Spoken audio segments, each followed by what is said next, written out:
Good evening, everyone. Thank you for coming. No, you got to copy or you. Would you please stand and join me in the Pledge of Allegiance? I pledge allegiance To the flag of the United States of America and to the republic for which it stands, one nation, under God, indivisible, with liberty and justice for all. Thank you.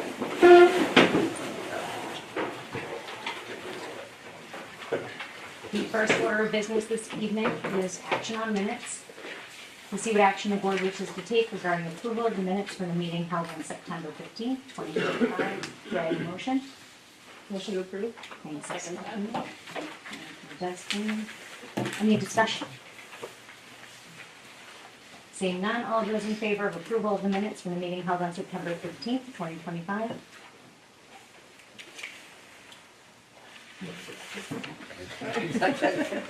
It's unanimous, thank you. Moving on to citizen comments. Is there anyone here from the public that wishes to speak this evening? Hello, my name is Melissa Wilson and I'm a resident of Bryant Farms. Hello, my name is Hope Heath and I'm a resident of Bethel. Hello, my name is Addie Mosher and I'm a resident of Greenwood. We are 8th graders and we are a part of the public relations class. We are here tonight to talk about what we do as the PR class and the skills we learn within the class. Public relations class is a UA. 8th graders can pick for a class to take all year long. In PR, we have 14 students that decided to join this year. Meredith LaPointe, who is part of our class, said she joined PR because she wanted to seek opportunities to make decisions and run assemblies. The job as PR class is to run the assemblies that we have once a month. We do fun challenges that we call rap battles that get students involved, and we create Star Awards that students can receive as a positive recognition. The mission of the TMS PR class is to make good things happen that promote students' involvement. We will motivate and empower students to positive contributors to our school by recognizing students' strengths, organizing fun activities, and sharing information in school and with our community. We hope to encourage students to work together as a rap group and build relationships with each other. So far, we have done a fun rap battle during our first assembly. We also do morning announcements of each rap group daily. Announcements include fun questions and points to show their rebel pride every Friday. Bennett Inman joined PR because he was looking forward to being a morning announcer and being involved in assemblies. Part of our mission is to share information with our community, and that's why we're here tonight. We also plan to submit articles to the Bethel Citizen, and we will be running all the STAR assemblies throughout the year and spearheading all the fundraisers to support all the good things that happen at TMS. It's important to note that our public relations class is not just a required class. Well, it's not a required class. Each student chose to take this class. Sophia Ferreira said she joined PR because she wanted to have more opportunities to help the school.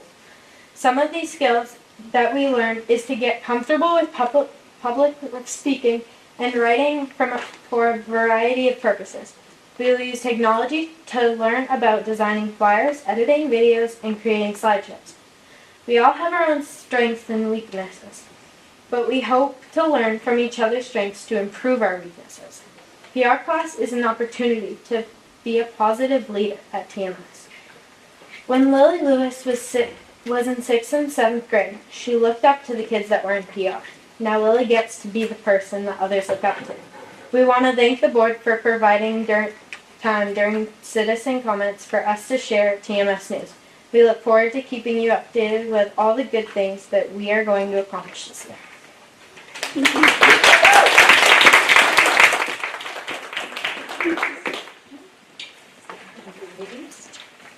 Is there anyone else here from the public that wishes to speak?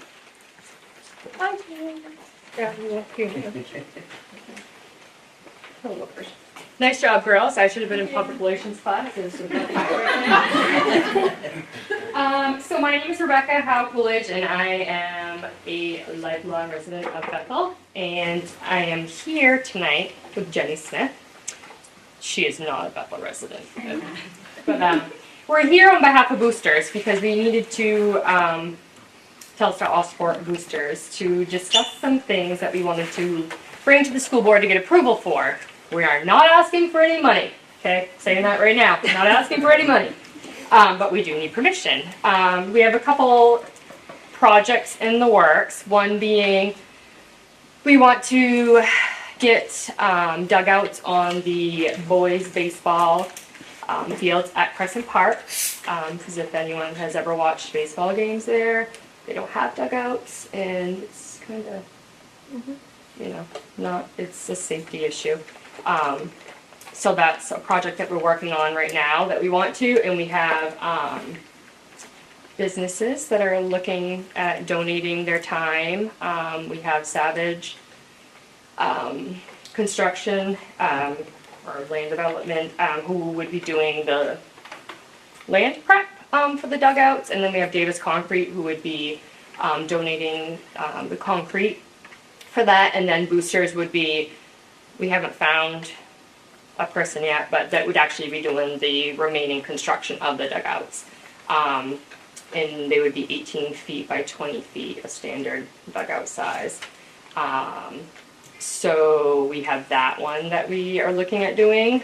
And then also we want to look at expanding the snack shack on the football field. If anyone has ever worked in the snack shack up there, they know it needs to be bigger, because it is really small in there. And we also share that space with Telstar Youth Football, so storage issue, it's really, we're looking at just expanding it out 6 feet, which again, Boosters would be paying for. And we actually have already have Hancock Lumber that is looking at donating materials for it. And then we might have someone else that's gonna do some materials, and the person that would be doing the work, carpentry work, would also potentially be donating it. But if not, then we would be paying for it. But we are just looking at getting those okayed, or at least starting, put it on the agenda. So hopefully maybe by springtime, we might have dugouts. Anyone have any questions? Sounds easy. Everything sounds easy, it's just not always. But this has been on my agenda for like, I don't know, the past year, so we're here now just to try to get it going. So we're just trying to improve everything that we can as far as related to sports. No one any questions? Oh, that was easy. Great French fries, though. What's that? It's like great French fries this weekend. Thank you, that was my job. Yeah, That is the other thing we need to do, better electric, so we can have 2 fries layers, so we don't have a line. Yeah. People deep to catch up on fries. Yeah, and we're not saying, it'll be a 20-minute wait for French fries. Let me take your name and I'll holler to you. Yeah. Thank you. Is there anyone else here from the public that would like to speak? Hi everybody, my name is Tristan Lauren. I am currently homeschooling 3 of my children. 2 of them have gone right through the works through Crescent Park. Just a personal decision we decided to do. And so far things are going great. They've played field hockey this year and really loved it, and are looking forward to basketball and possibly softball in the spring. There are some other activities that occur in the middle school that we were hoping to get our girls and any other homeschoolers around included on. I guess let's just start here. So homeschooling is a growing educational choice in Maine, and many families seek the hybrid approach, one that allows their children to receive a personalized education at home while still participating in the public schools. It offers collaboration benefits not only for homeschoolers, but also the school community as a whole, by fostering diversity, increasing participation, and building those community ties. Maine law supports this partnership. Under Title 20A, 521A, homeschooler students are allowed to participate in public schools, co-curricular, extracurricular, and even some academic programs. This law ensures equal access without overburdening the schools. Since many of these programs are already in existing infrastructure and funding is already in place. Including homeschoolers, it strengthens our educational ecosystem. It supports parental choice, it meets children's social and developmental needs, and it demonstrates that our school district values inclusion and flexibility in education. Let's continue to build a system that works for all Maine children, whether they're educated at home or in the classroom, and I urge you to uphold and support the policies that embrace homeschool inclusion. Thank you for your time and support. Okay. Is there anyone else here from the public that would like to speak? Moving on to board member comments. Are there any board members that would like to share this evening? Dustin? Alright, so on Saturday, I met for the delegates assembly. We met on the 18th from 8:30 in the morning till 12:30 in the afternoon. During that time, all of the elections were what we started with. All elections took place and all nominations that you guys would have received in your emails from MSMA were elected as presented. We are Region 6, so that means our person that's representing us is now Rich Rulin, in case anyone wanted to know. After that, they went through the resolutions. All of them except for one were adopted as presented. We did entertain many amendments. However, none of them received the 2/3 vote they needed to pass. So all resolutions went through, like I said, as they were sent and presented to everyone except for one. I should have noted better which specific one it was. However, they plan to present it next year. After that, they went through the bylaw and constitution amendment changes, and everything again was adopted as presented. So it was a long meeting, but it all went through smoothly, and basically everything they were looking to change happened. So. Thank you, Dustin, and thank you for putting the time into the assembly. Any other board members? Second? There are two things. One, just wanted to thank the PR students for coming in. I love the tradition of you guys of this class coming in and sharing your perspective. Having a student perspective on the board is super important. So thank you for coming. I know today is probably going to be a lot of TFA love, but I have a student who's a freshman this year, so I just wanted to report out on the Blueberry Cove trip. So it was their first overnight. They went over to the UMaine 4-H campus on the coast, and they did an overnight there. They had great weather, great time. A lot of the kids had never even been over to the coast. They hiked coastal trails, they explored new ecosystems and tide pools, caught and measured an invasive species of crab called the green crab. And my kid used like positive slang when I asked how it was going. So that's all right. It was great. Thank you, Stephanie. Any other board members that would like to share this evening? I just have a question for Mark. What's the status of the GT program here? So we were able to finally hire a tutor, and she is working now with the building administrators to go through the screening process, to learn the student population, know the schedule. We're also working with Mrs. Piccarello in retirement to hand off, and she has to do the CODAT training. So we're hoping the next week or two to be underway. So we had somebody hired, they backed out, found somebody else to step in, so now we're just getting going. Okay, good. Are they both English in there? Yes. How do they qualify? Is it scores or recommendation? How do they qualify for GT? So it's, the initial screening is from test scores, standardized test scores, and then they go through a COGAT testing for an additional screening layer to get all the data, and then from there, they go through and see who qualifies, or they at least offer the qualifications, and then families have to accept or not. Any other board member comments, questions? Anything on the PTA? Yes. PTA second? Okay. Would you like to? Seth loves to get the PTA, Oh, right? I do love it. I just want to. You're welcome.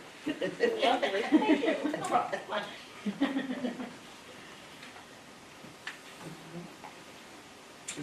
Oh, I'm supposed to do it right now? I thought it was usually during you. I can add into the superintendent's report. We'll do it later.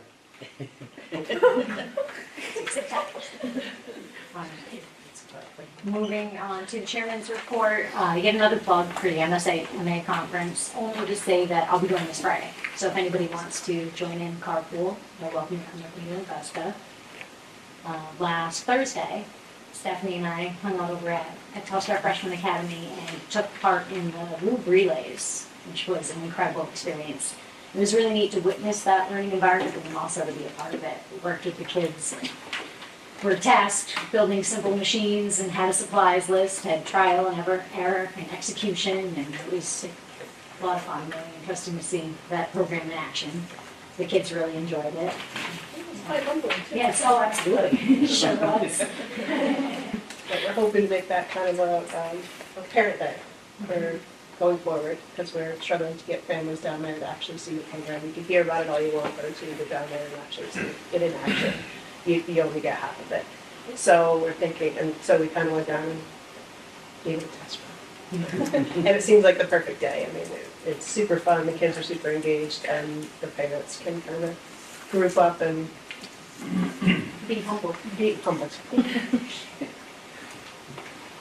Yeah, so I'd encourage, anyone, staff, board members, community members to get down to TFA to reach out to myself, Mark, the teachers there. They're happy, they're welcoming, they want people down there to see what's going on, so please do. And I have 2 girls that attend Telstar High School and play sports, so I was able to get some of that homecoming energy firsthand. It was really exciting to see all the sports games in action and the preparations for different activities and dance. All the creativity, it just was really nice. It seemed as if all the student body and staff and community all came together to celebrate. And then we have a lot to be proud of in this district. That concludes the chairman's report. Moving on to upcoming committees and board meetings. Your next SAD44 board meeting will be Mondays, November 17th at 6:30 p.m. here in the Telstar Library. The Education Committee will meet Thursday, November 13th at 3 p.m. in the Norway Savings Bank Conference Room. Facilities and Personnel will meet before the regular board meeting on Monday, November 17th at 5:15 in Conference Room 131 here at Telstar.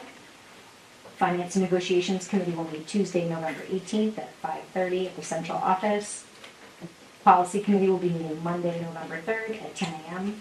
in Conference Room 131 here at Telstar. And the Region 9 Cooperative Board will meet November 5th at 6 p.m. at the Region 9 School of Applied Technology in Mexico. Now on to committee reports. Reporting for the Education Committee, we have Ms. Fair. So the Education Committee took a field trip down to TFA last Thursday. And it was awesome. It was really exciting to see that program. I think we could talk about it all night long if we wanted to, but the takeaway that I got from it was that just how happy the kids were, which was really nice to see. Everybody was in a good mood. The teachers were in a good mood. It was informal in all the right ways. It wasn't like it was just really good, and all of the kids seemed not bothered to be there, which was exciting. So I think there's some really exciting things happening down there, and I'm excited to see different ways that you guys. I think the Parent Day is awesome, and different ways of thinking creatively on how we can share that information out to the community in new and different ways to work to try to change the narrative a little bit on that program, because there's some really good things happening down there, both academically and all the other things. So that was great. Thank you, Stephanie. The Facilities and Personnel, Mr. Kendall. Yep, we just met before this board meeting here. We went over some job descriptions. We're kind of taking little chunks at a time to review and update and change anything that we might see in there. We did have a presentation from Siemens to go over some energy future planning. So essentially the lighting, we are already underway, but building envelope, all the fiberglass around Telstar is a huge piece of it. The building, heating and cooling systems, HVACs, things like that. They did a walkthrough last year. They kind of just presented us with our general numbers of how much we spend and where we sit as far as national average for how much energy we use, which we are well above the national average, which we kind of knew, just with aging systems and infrastructure. So looking at that and trying to come up with a short-term, mid-term, and long-term plan and seeing what else we can do for the facilities. And then we also briefly talked about the lighting project, which is still happening, but they're delayed on their current project, so they're coming, but we'll just give it a little bit. Thank you, Brian. And for the policy committee, Ms. Horvath. Oh, sorry, skipping, sorry, finance and negotiations. Sorry, Meredith. Hello. So we met and we got an update on the current year's capital projects, how they're progressing and how they're tracking to budget. Mark gave us an update on RideSource and how that partnership is working this year, which is very well. And then we got an update on some grants that he's been able to use and complete some projects with. Thank you, Meredith. Policy committee met, it's always funny to report on the policy committee because you're about to see everything in the agenda. So we did, rework the mission statements, unless, if you go to the very, very end, just the blue is the new one, just so you don't get confused. But we'll do that after, and then, so that will be a first reading, and then 2 second readings were just tweaks, minor revisions from last time, from our full board meeting, and we did start talking about a new one, but we kind of tabled it due to possibly obtaining more information that we may need to move forward. Thank you, certainly. Sure. And for Region 9, Mr. Brown. Unfortunately, I have nothing new to report. It's not a bad thing. Most of the meetings are in executive session and plans and strategies, and 2 buildings are still not open.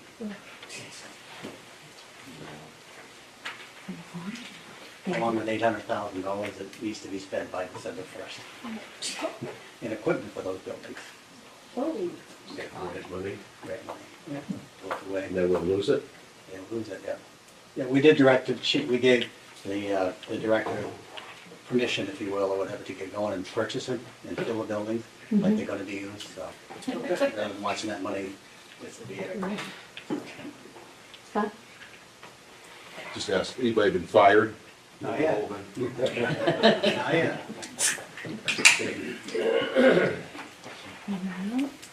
And I will now turn it over to Mr. Kenny for the superintendent's report and correspondence.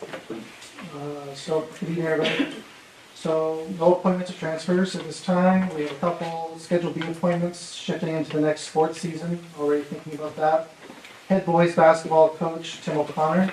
For the middle school, head girls basketball coach Dave Barry and assistant girls basketball coach Aaron Dupre.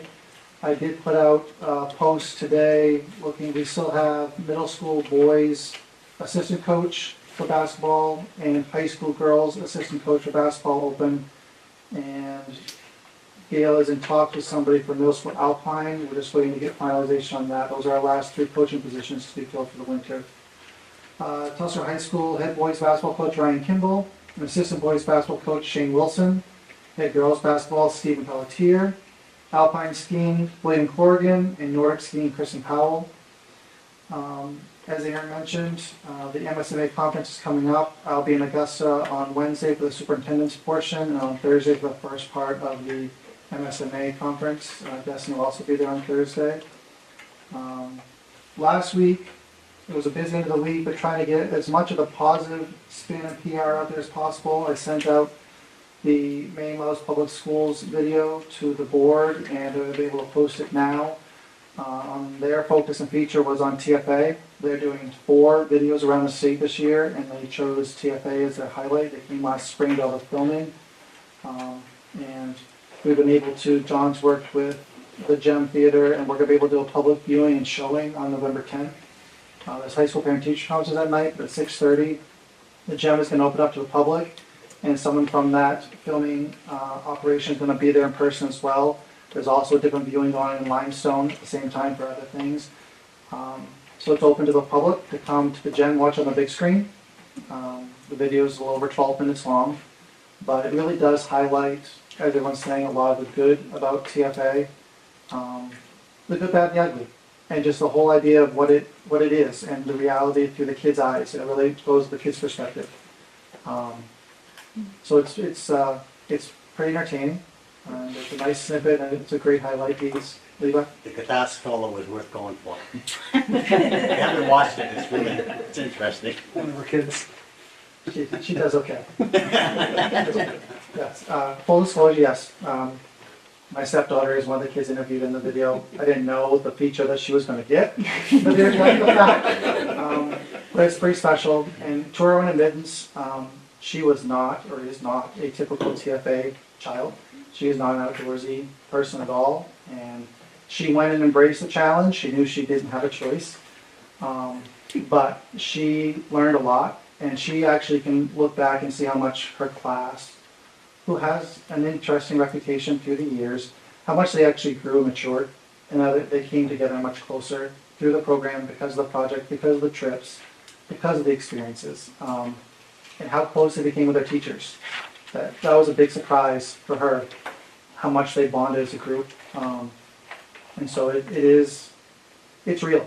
And you know, she did the canoe trip. She can flip a canoe and paddle a canoe. She did the canoe trip up on Richardson with all the bug bites and sunburns to show for it.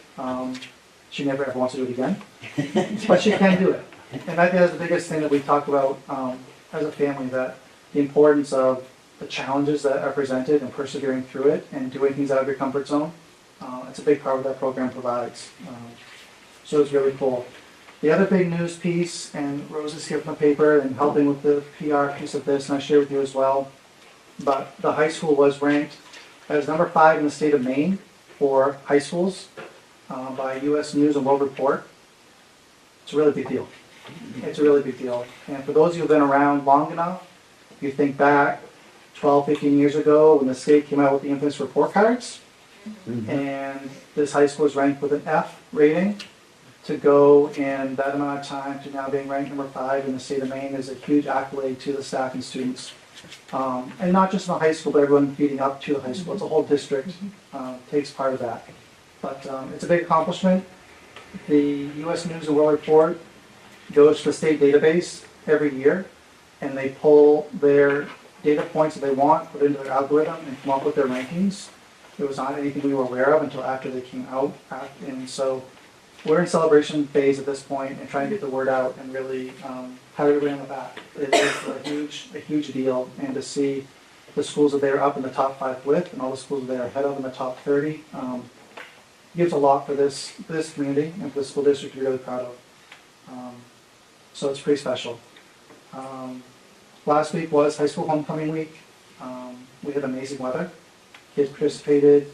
Saturday was the culminating activity. Field hockey kicked off on Friday night with their homecoming game.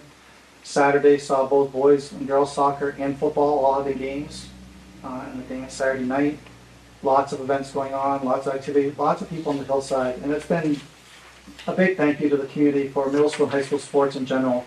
This fall participation and showing up to watch the kids has been absolutely amazing. The hillside is full every single game. And the kids feel it, they notice it. It's pretty special and they also get to see the views. And we've had amazing weather, which hasn't hurt, but I know the kids have been taking perspective to stop when they're watching each other. And the nice thing on Saturday is seeing the field hockey team come and watch the soccer teams, everyone go down and watch the football, they all support each other. But for them to actually realize the surrounding of where we are, when you're up on the hill in the fields, to look and see the leaves, the mountains, just the setting that we're in, they actually take a moment to actually appreciate it. And so it's one of those things, they're in it so much they don't actually stop to look at what's around them. So it was pretty special to see all of that. Right now we're going into fall playoffs. The football team is going in second place. They have one more regular season game left. Both high school soccer teams are qualified for playoffs. Both middle school soccer teams are in the conference championships tomorrow. Against the eastern part of the conference. They won the Western Division. High school field hockey saw their biggest team in over 10 years. Fun and play with a lot of freshmen. There were 17 girls on the roster, and I think 9 were freshmen. So it's a resurgence of field hockey as well as all the other programs, which is great to see. And middle school field hockey is also growing. So it's a big testament to our coaches for the time and dedication, but for the kids who are willing to get out and be involved and participate. It's really nice to see. It's a great way to kick off the school year. Lots of participation, lots of school pride. So those are all positive things happening right now. We want to see carry into the winter and see the successes coming up through the ranks every year, not just in isolation. So lots of bragging rights, lots of good things to report on. And now we can do the PTA reports if you'd like.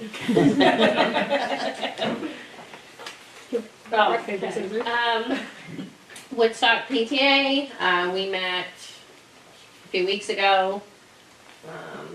We went over our budget for the year. It's set to be about 17,000. That has to sit, so we'll vote on that next meeting. So that's money we'll put into the school. We're in need of a vice president. We're still doing the bottle redemption at the Greenwood Woodstock dump. Always looking for help with that, which is just basically tying up the bags in the little shed and putting them into the big shed. That's all that we need help with. So if you're at the dump and you just see the bags are full in the little dump, you're welcome to just tie them up and throw them in the big shed. Very much appreciated. A little bit goes a long way. Yeah, it does. And we're working on the Halloween party for Halloween Day that we do every year in the school. So, yeah, all good things. CPS PTA is hitting the ground running. We just finished up our school store, so all of that gear will be going out. And then we are working on piloting a new fundraising model this year. We'll see how that goes. We are working on some business sponsorships, and just on Friday put out a request for business sponsorships, just to kind of involve the broader community in some of the really cool things that we've got going on at school, or at the elementary school. Again, pilot program, so we'll kind of see how that goes this year and what the feedback is from that, but I think that's really exciting. One of the things, we always look at Woodstock PTA and jealousy because their budget is way bigger than ours because of the effort they put into bottles. So just looking at different, fundraising and revenue sources for our PTA so that we can also offer some of those similar, things. We are working on our birthday gifts, which seem to be really exciting for the kids. They're little trinkets that they get. I don't know if I mentioned it last year, but this year they're getting sunglasses. Last year they got water bottles, so just a little recognition for their birthdays. What else are we working on? We've got a couple shows that have been lined up for this school year. One of the good things that we have is BAM has been doing an amazing job at bringing a lot of programming into the school. So that has kind of taken a portion of that off of the PTA budget. So BAM is fundraising and sponsoring those events. So we have PTA has the opportunity to kind of look at like, okay, events are covered, so what else can we, do for the school? We're working on upgrading some of the AV equipment after several events where the AV equipment was less than adequate, so hopefully that will get resolved, and just looking at other things that we can do for that. So exciting things ahead for the PTA, and we're looking forward to the rest of the year. Thank you both. And right now, the Telstar PTA is in a state of flux, and not sure what the status is going to be going forward. It's kind of on pause. Can I just, in my mind, it seems like, why is there a boosters and a Telstar PTA? Like, can it just be the boosters? Is boosters just the difference is that the PTA really sponsors all things, and boosters is specifically geared, in my understanding, towards the sports programs. Yeah. So that's. Yeah. But in my mind, Yes. I've always been thinking that the two should be together because of the size of our school. Right, I mean, there's just It's the limited same parents people to that show go up. to each meeting. Right, might as well just be one parent organization, call it whatever you want to call it. Yeah, exactly. If it could just be all inclusive, middle school, high school, it's all sports, academic, school-wide, teacher, student support, whatever, PTAs, yes. It should be all inclusive, one group, because we're dividing and it's not working. We got, right now, there's a strength behind the boosters, the numbers have grown, and you go to the meeting and there's a large number there.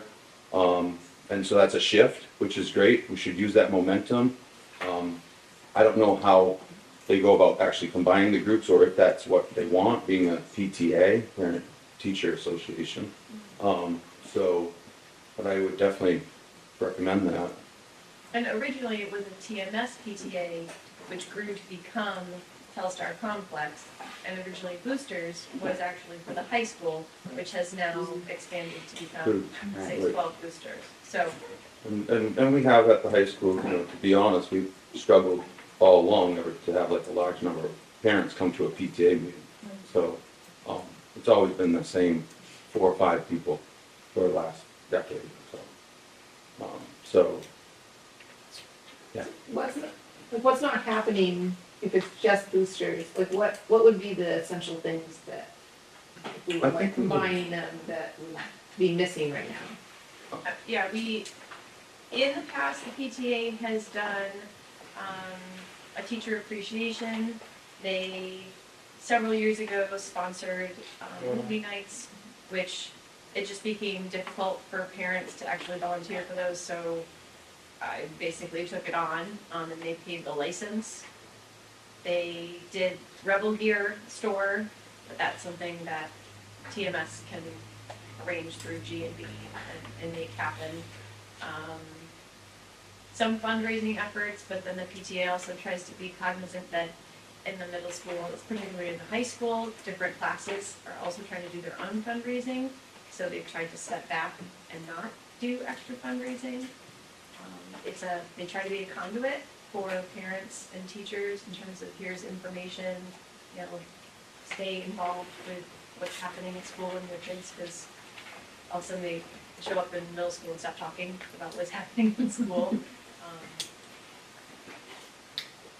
Has it ever been like parents and teachers, or is it usually just? It's mostly parents who come to the meetings, and then there have been times when there's been more administrators present than parents. Way back, like I want to say 15 years, sometimes we have a teacher come and share, here's a way that, you know, the PTA might be able to help with a project or something. So I guess I'm just saying, because it's not really, like, I know it's called PTA, but there's not necessarily teachers involved No, not historically, so like, Right. if the boosters were sort of Yeah. expanded, it's not like we're losing something. I can say that I, you know, having 2 students come through here, I've been to the PTA meetings, for over the last decade, and, very rarely will you see a teacher present. Do teachers go to the? Yeah, there's actually a lot of teachers, but I don't know if they're coming as a teacher or as a parent of kids. Okay. Or a little bit of both. Both, Yeah. I mean, they have kids. I would say half of our population, half of our regular attendees for PTA meetings are to teachers, and they happen to have kids in this. Like, There are a few that don't, but most of them Yeah. Yeah, no, it's just interesting that it's always called PTA, but like, I feel like it's always a parent organization, like everywhere, not just here. So. It's been a challenge. It's ebbed and flowed. I mean, the PTA started in the middle school 15 years ago, and it died out, it came back again, and then it expanded because the officers and their kids kind of moved up to high school, so they kept going, decided that we're in the building and might as well expand it to everybody. But they've all kind of graduated and moved on, and other people just haven't stepped up behind them to continue it. That's what's been the biggest challenge. But as John Lindsay pointed out, and I think you see this with the high school students as well, you get the same group of parents trying to do everything, just like you have the same group of kids trying to be the class officers in all the clubs, playing the sports teams, and they burn themselves out. And there's only so much fundraising you can do, and there are only so many asks you can put out to the community who are very, very, very good about trying to step up, but they get tapped out too. And I think trying to find that balance and that dichotomy of where does everything fit? And if they are able to combine and just do a subcommittee maybe and focus on some of the pieces, they'd have to sit down and think about it. They each have their own bylaws and checking accounts and all those things, how to move forward, but you know, it could be, at this point, it's not a functioning organization. So. It seems like the big fundraisers, the teacher appreciation for PTA. So, yeah, I think some of the biggest budget items would be, there's a movie license, that is $500, doing a teacher appreciation to thing, whatever they decide in the spring. Our PTA used to also, way back, when NWAs, we had MEA testing, when they would do pancake breakfast for the kids. Things have improved, in my opinion, in terms of the standardized testing and the burden that it plays on kids, so that we reduce, it's not a whole day of testing anymore, it's an hour and a half. And we spread that out from one day, 1 week, and then another hour and a half next week. So if you really do a pancake breakfast, it takes longer than the test. But they did like goodie bags and stuff, but it's okay that it's, not.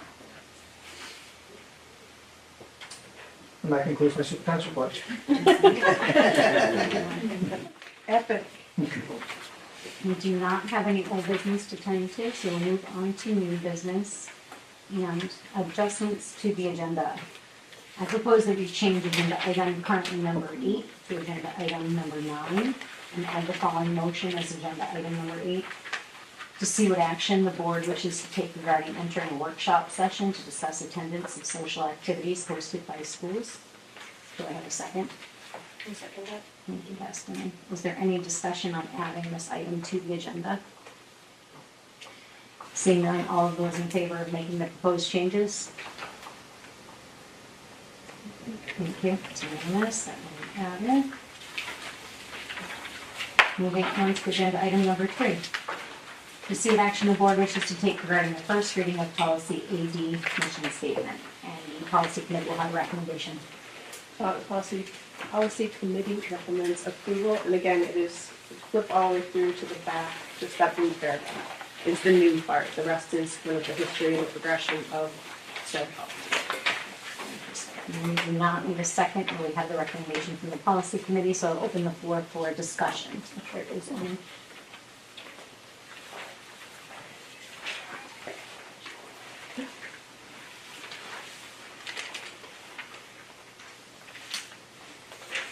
You have my mouth shut on this moment there. It's short. You were heard. Any questions, feedback, comments? Seeing none, all of those in favor of approving the first reading of policy AD mission statement? Thank you, it's unanimous.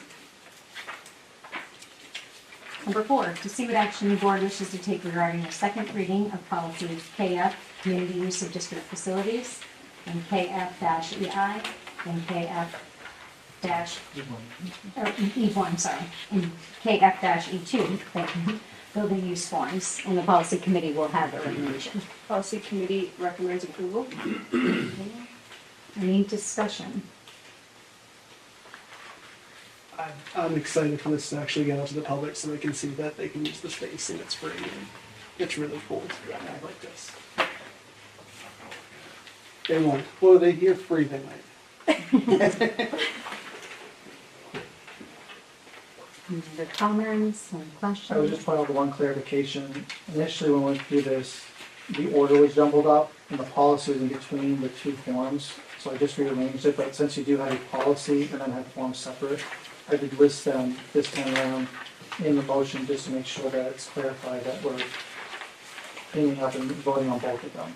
So, and I just rearranged the packet so when we get the policies first, and the two forms follow.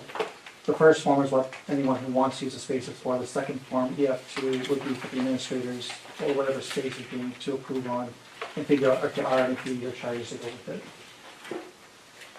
So just as a housekeeping thing, I just want to make sure that was clear for everybody.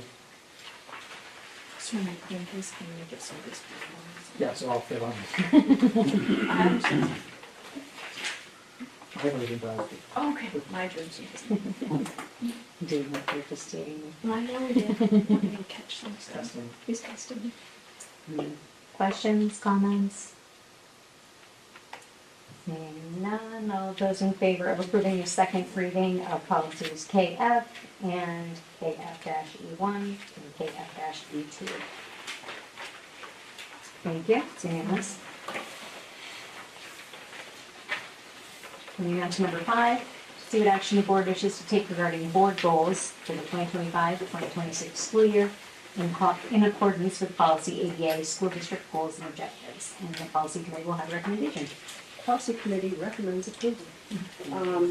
And this is just to kind of make sure that everything we discussed in our last workshop was represented, and if we said something that you don't feel like is represented, when we get to what is now agenda item 9, say so, and we'll get into it.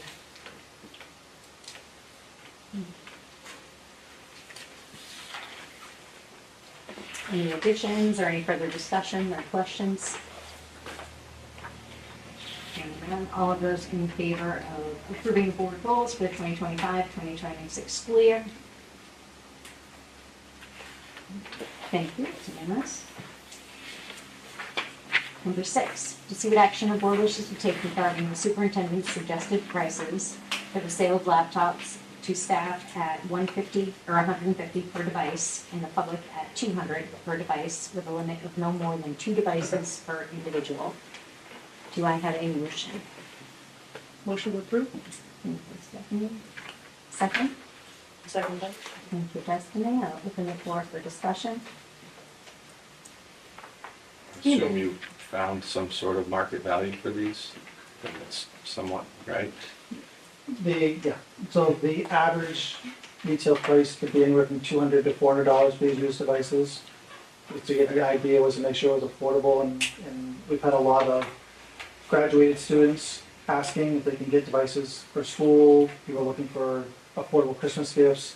These devices have all been screened and make sure they're actually in good working order. We have devices that are not so, that we will use the reseller for, either not functioning or broken. But these are all worthy of being used. They self-life to them. So we figure it's more important to get in people's hands, and any of the money will go back into the program for next year as part of the refresh for the high school transition as revenue.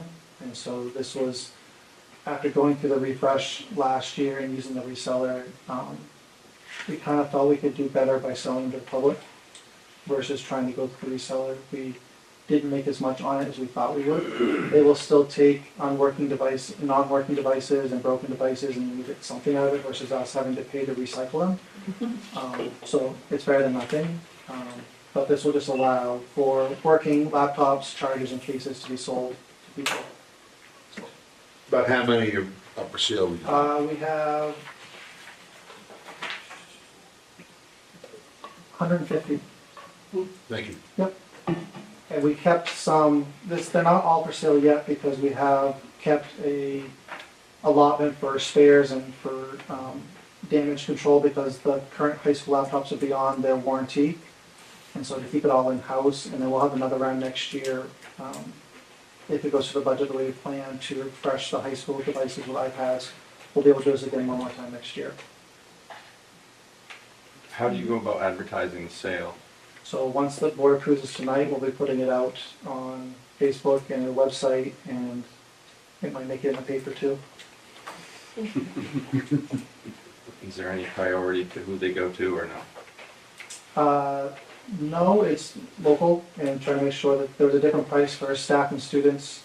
And then it will be recent graduates as well versus general public. Homeschooled students? They're Same price? They're general public. Okay.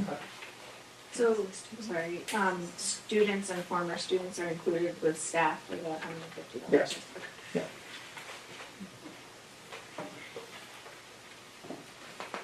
Any other questions or comments?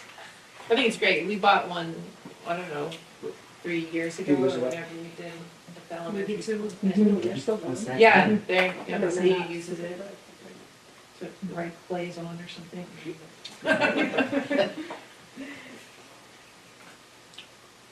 Any further discussion?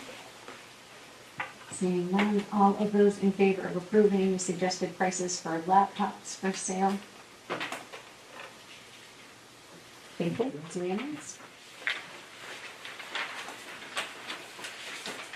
Number 7, what action the board wishes to take regarding moving the December 15th, 2025 meeting to December 8th, 2025 to avoid a conflict with the winter dance recital. Do I have a motion? It's yours. It's yours. Come on. And all the dance moms. Yeah. I make a motion to move the meeting. Do I have a second? I'll second as a dance guy. Discussion. Do the This time. works for everybody. All right. So just make sure the facilities committee will meet before this meeting. We'll shift facilities meeting to match, so you'll have a conflict still. Yeah. Don't get out of hair and makeup. All of those in favor of moving the December 15th meeting to December 8th? Thank you, everyone. That's unanimous. Number 8, to see what action the board wishes to take regarding entering a workshop session discussing attendance of social activities hosted by schools. Thank you, Stephanie. Do I have a second? I'll second it. Thank you, Destiny. And I'll open the floor for discussion. And the purpose, Mark and I both have had community members and board members reach out to us concerning attendance at social activities, which would be outside of regular extracurricular activities. And quite frankly, this isn't in our wheelhouse, but our input is important, so I figured discussion would be an opportunity for us to, air concerns, ask questions, and get our sentiments out there. So I welcome any, thoughts, questions that you may have.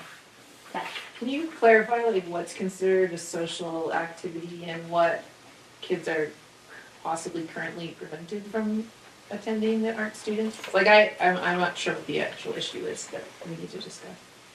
Currently, right now, we don't allow guest passes to the activity nights. So in the middle school right now, it's 2 dances a year, Halloween dance and a spring dance. And there are 3 other activity nights. Usually there's a fall activity in winter and another spring one if we have enough volunteers to be willing to man them. But the kids in town on Friday night, it's 2 hours on Friday night, usually, depending.